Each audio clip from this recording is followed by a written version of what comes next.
everybody. I just do a little strip down.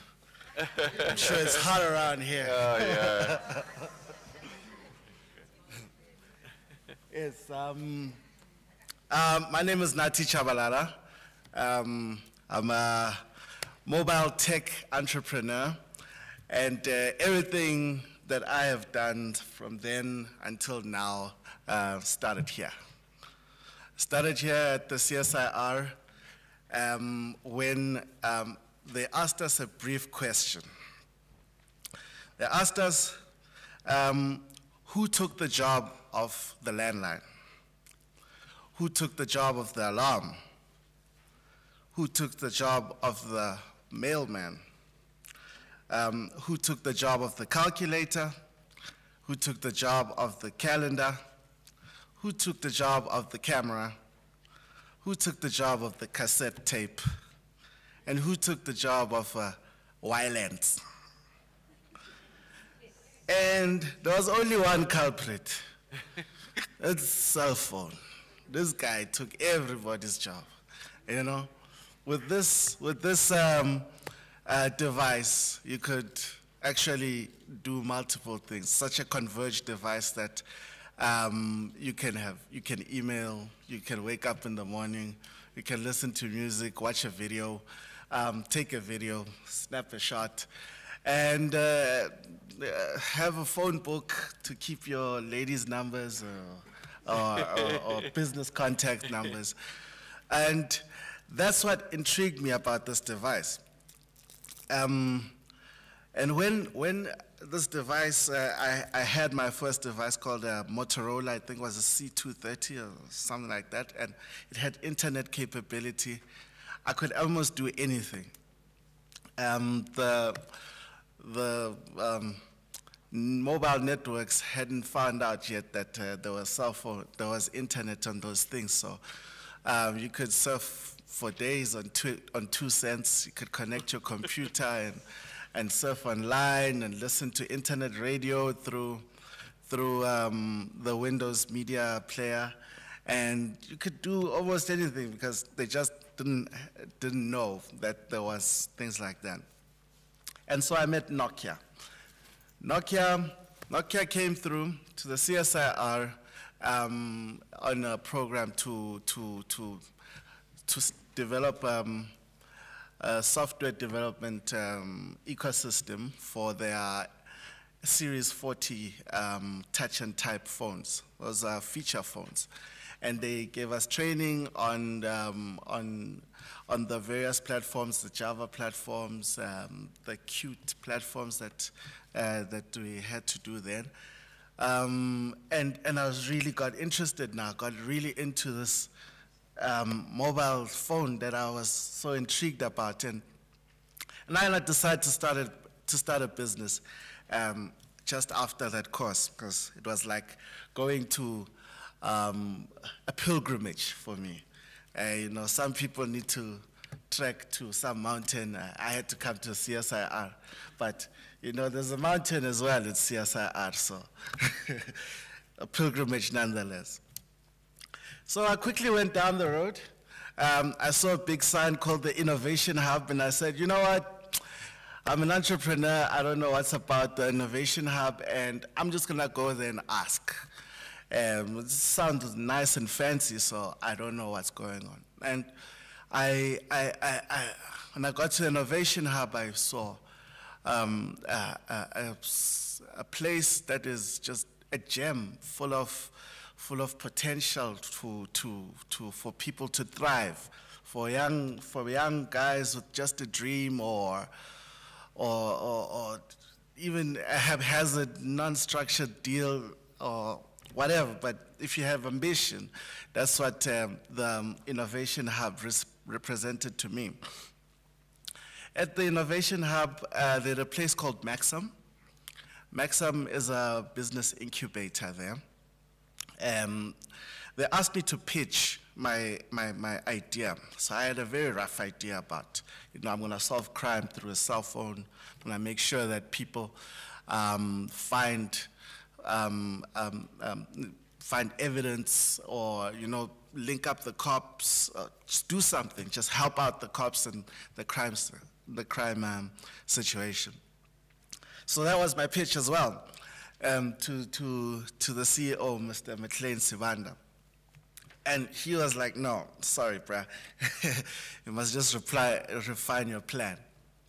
I refined my plan, and he asked that I join the Maxim program for about 6 months so that I could get to know about some business principles and fundamentals and,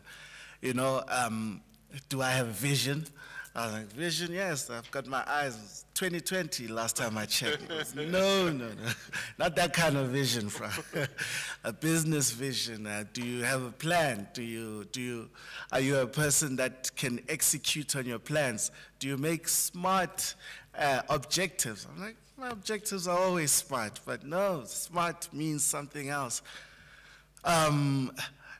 So I learned all of those in 6 months and through Maxim. And within those 6 months, the World Bank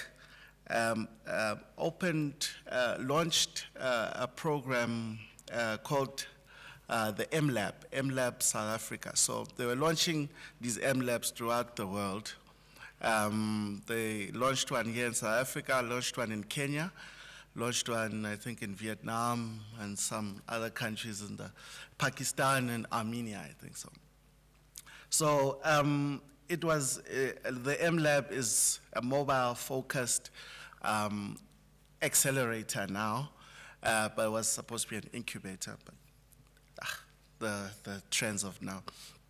So they were looking for companies like myself that were looking to develop their mobile ideas and take them to market.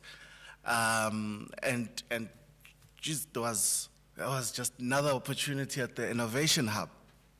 So I quickly took that, entrepreneur that I am, So I quickly took that and I pitched a few applications. Some applications were just a dud. My first 3 applications were a dud. So I won't talk about those. Only talk about successes here. Not a success summit after all. We pitched After Robot. After Robot is a minibus taxi application. That is supposed to work similar like Uber, but for the minibus taxi in the environment where, a taxi moves in a certain route and customers can be found along the route. And then that would provide good information for the industry as a whole through its various stakeholders. So that became a huge hit. Suddenly, was on TV, and we were on radio, and we were on magazines, and we were making money, and we were attracting investors. And yes, through that period, we had to be guided by the Innovation Hub because getting things like that at such a quick pace and time, if you don't have an organization that is dedicated to helping young companies and young entrepreneurs, it's easy to fall on the wayside. So Mr. McLean Sibanda, the CEO of the Innovation Hub, organized for us mentors that could help us hire. So we tried to hire at universities so that we could give back or actually be bosses, but we could give back and train guys that we thought had potential to be part of an innovative company that is very small, but it also wants to see itself as being the leading African or black mobile developer in South Africa, So we have all this vision, but now there's just too many things, and we're too busy with so many things that we just needed that wake-up call, at which Mr. McLean Sivanda provided for us. Well, it took us about 2 years, from 2013 to 2015, to really develop the models for After Robot to become a success, and we eventually sold it to Ericsson South Africa. And that was the first actual business sale that the company has made. But the sale wasn't actually a big transaction to say, yo, man, we're taking this. It was more of another enterprise development kind of scenario, where it was more of another enterprise development scenario, but this is when now we're trying to grow Soatech and its products into a more global competitive company, and its products being more globally consumed. So that's what we think about it.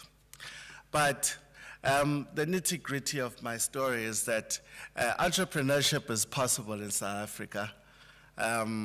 Entrepreneurship might be tough here because the conditions are not as friendly as they are in other countries, and really it's all about how savvy you are,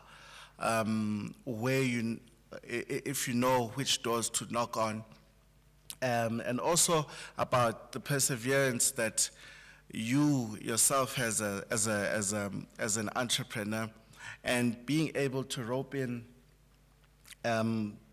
partners or colleagues that share the same vision as yourself.